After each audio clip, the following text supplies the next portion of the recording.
What is going on, everybody? Welcome back to the channel. Aftersound here, bringing you Splinterlands content daily. We also stream Tuesday, Thursday, and Sunday mornings here in the US, so come by and say hello.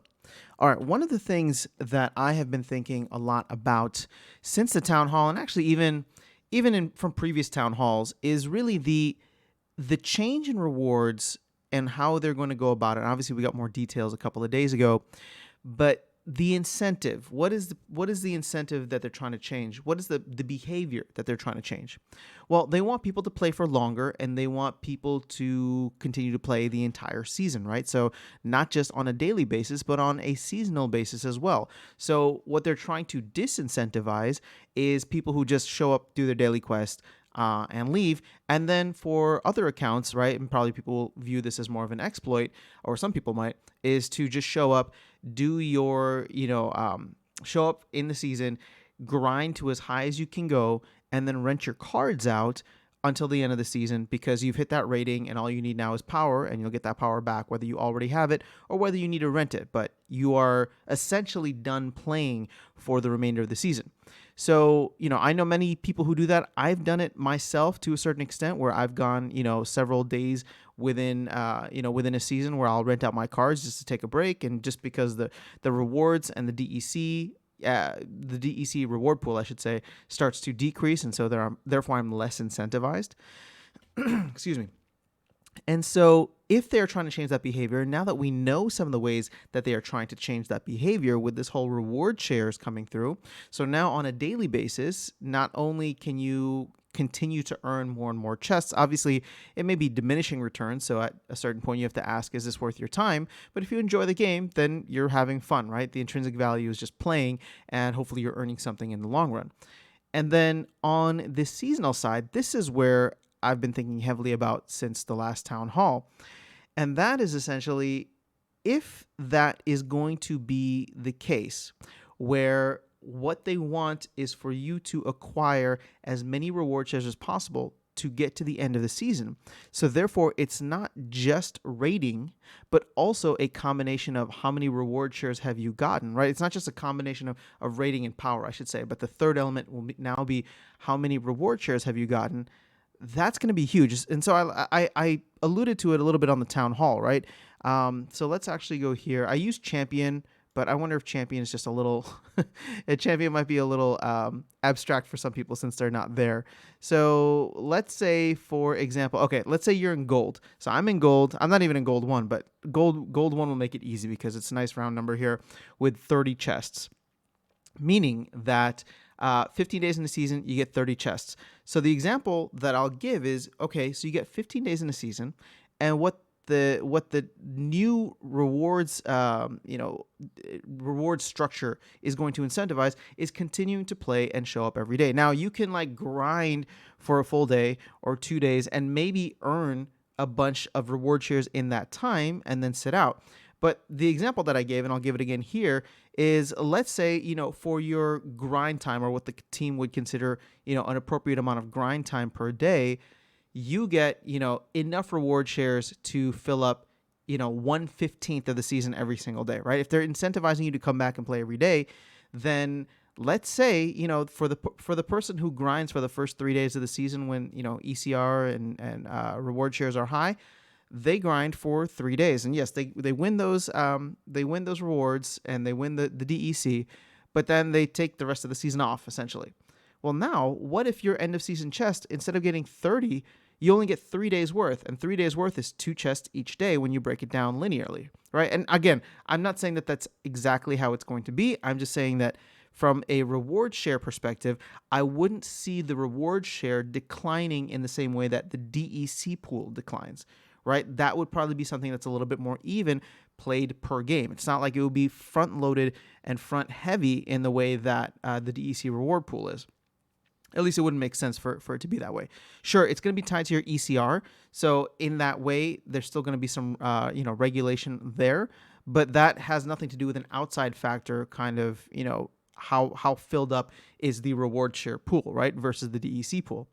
So my example there is, if you're playing in Gold 1, you grind the first 3 days, or maybe say 4 days, you only get 4 days worth of reward shares contributed to your season, right? I'm not talking about daily, I'm talking about season.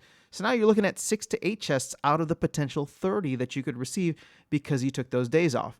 Now, granted, you're probably going to earn some DEC for, renting out your cards or whatever the case is. But if that ends up being the case, then is it worth it, right? Like, this is, let me put it this way. If this incentivizes people in the right way to play the entire season, there's going to be some major implications from that. And so, going to what the main crux of this video is that when I think about this for myself, if they remove the incentive to rent my cards out, even if DEC rewards fall, but if I want to achieve everything that I can possibly achieve to get, the maximum amount of rewards I can get over a season, right? So for gold 2 or gold, well, we'll just keep it gold 1. So if I'm stretching up to gold 1, that will be 30 chests. So what does that mean? It means I will probably not be renting my cards out anymore. Or if I do, it will be for, external reasons to the game. Maybe I'm traveling. Maybe, I know I won't be able to play, rather than me taking some time off knowing that I can earn more renting my cards out than from playing the game, which has been a reality, especially over the last couple of months. So if that changes, then I know for me, right, if the changes are going to be exactly how I'm thinking, then I know that for myself, I'll probably be renting out my cards much less, if at all, during a time when I can be playing and earning and, obviously being part of the game. Now, I'm one person, but there's a certain hive mind, and with a community as tight as Splinterland's community is, kind of like collective mind that works towards these things. So I wouldn't be surprised if I'm the only one that will act in that way, especially if the behavior is incentivized to do so. So ultimately, what that could mean is card rental prices could go up. And mainly that's just a supply-demand issue, because if I'm not out there competing with all of the other gold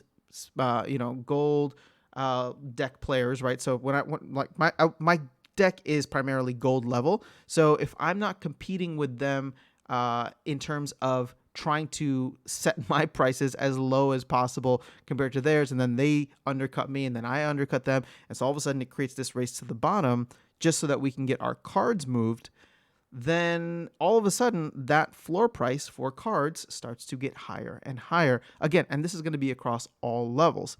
So it's just something to think about. At the end of the day, the base level cards, so, anything that you have like sitting at level 1 and maybe even bronze, it won't, I don't think that will be affected as much. But with the way they're trying to scale up rewards so it's exponentially higher the higher you are in league and rating, then those decks could become much, much more expensive. And sorry, I shouldn't say those decks, but cards from those decks, right? So your level 2, 3, 4 cards, when I'm talking about legendaries, so those could become much more expensive in a sense due to the fact that there might be limited supply. Because if I'm not renting mine out, and even let's just go with a small number, like let's just say that 10% of people are not renting their cards out on a in-season basis anymore, well, that reduces the supply by 10%. And you've got to admit that any kind of significant reduction in supply with, consistent demand is going to raise the price of rentals. So, again, this is just what I'm looking at from a very bird's eye macro perspective. It's easier for me to see things in the macro than the micro. So when I view that, and, I'm not saying that you might not get a great deal. I'm not saying that, you might or might not play.